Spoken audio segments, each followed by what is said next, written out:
When you're ready. 3, 2, 1. 17.3 was announced. We got chest to bar pull-ups and snatches going into the squat. I first of all just want to say thank you so much for everyone that showed us some love in our last video and asked questions. The more questions you ask, the more we're able to help you because you're going to think of things that I may not think of. So please ask, please share, help us help you a lot, okay? So it really does help, I promise.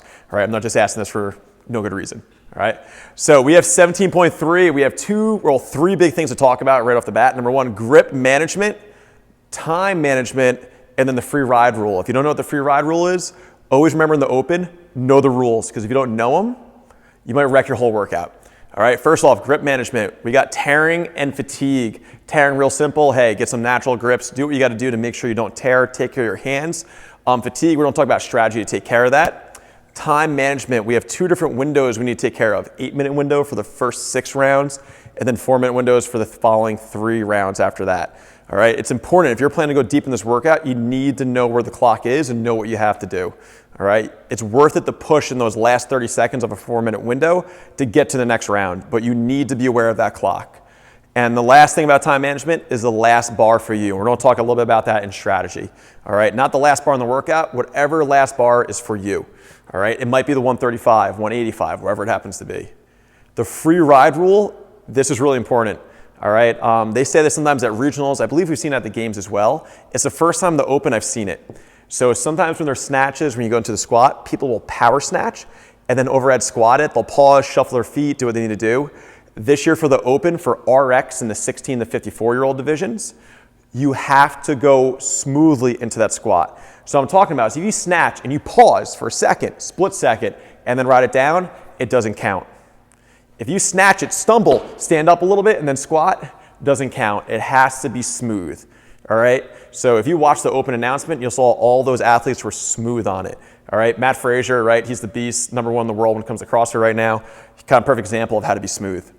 Now for movement prep, Hirsch actually just did a mobility video for you. Do that mobility video, and then we really need to warm up our snatch and groove our pull-ups. By groove our pull-ups, I mean they should not feel awkward by the time you start the workout. For some of us, kipping pull-ups, we're still working on them. Butterfly, we're working on them. We don't want them to feel awkward. We want to be confident about them going into the workout. Now for warming up snatches, hey, there's heavy bars in this. You might be trying to set a PR in this if 185 is heavy for you, 205, wherever it is. For me personally, if I do a whole bunch of snatches going heavy, I kind of fatigue out, and sometimes I have doubt in my mind. So I'll go snatches and then snatch pulls heavy. So, because I know if I can pull that bar this high in a snatch pull, I can get underneath it. I can. So I just need to make sure that my snatch pull feels good. So I don't kind of waste my time snatching heavy before this workout. Now strategy, it's real simple. You want to pick when you break. All right, especially on chest to bar, we want to manage that grip fatigue. Choose when you break, don't let them break you. I see so many athletes go crazy on this because they're so concerned about whatever that next movement is, try to have as much time as possible, that they fry themselves out. All right, they just burn themselves out on the chest to bar or toes to bar, bar muscle ups, and then you're kind of stuck because the next thing, guess what? You need grip again, and you need to be able to set your back. So choose when you break your chest to bar so you can keep that rest short instead of resting 30, 45 seconds like it happens, believe it or not. We want to keep it short. Break them before they break you. Now snatches, if you watch the open announcement, you would have saw Frazier go touch and go on the 95 and then immediately switch to 1 drop. Pan check, 1 drop. Why am I forgetting his name right now? Nasty, who was the other person in the video? Sager. Cole Sager did 1 drop. That's nasty, by the way. So Cole Sager did 1 drop. It's important to do that. If the pros are doing it, you might want to do it too. It saves grip as well. Now, when I would say, hey, kind of push the pace, is if you're close to one of those windows again for the time, you have to try and go touch and go or fast setup. So for fast setup, guess when you practice it? In your movement prep.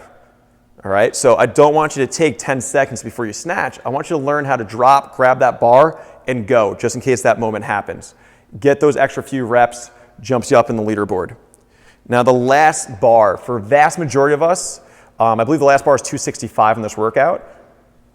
Most people in the CrossFit world cannot snatch 265 as a guy, right? So one of those other weights is going to be your max, whether it's 185, 205, 225, 245. But after all that other volume, chest to bar pull-ups, all the snatches, that bar is going to feel way different. And I like this combination personally because what it does to people who muscle their snatches, if you use your upper back, back mostly, arms mostly to snatch, this fries you.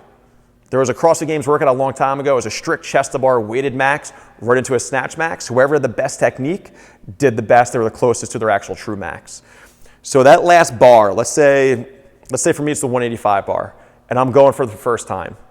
A lot of times if it's heavy for us, we'll go to pull and freak out on the way up and go, oh no, I'm not sure if I can do it. Now all this doubt enters my mind. So this is what I'm gonna personally do, and may work for you as well. When you know it's a bar that you're hoping just to get a few reps, I would do a snatch pull first and watch that bar rise. Gain some confidence. If you get the bar this high, it makes you mentally feel better. If you're mentally more engaged, physically you're going to kind of try and dominate that bar a little bit more. All right, so snatch pull, take the 5 seconds, snatch pull it, and then chill, and then go for it. So that way mentally you know you got it. All right, I hope those tips help for 17.3. If you have any questions, please ask, please share, subscribe. Hope you do awesome.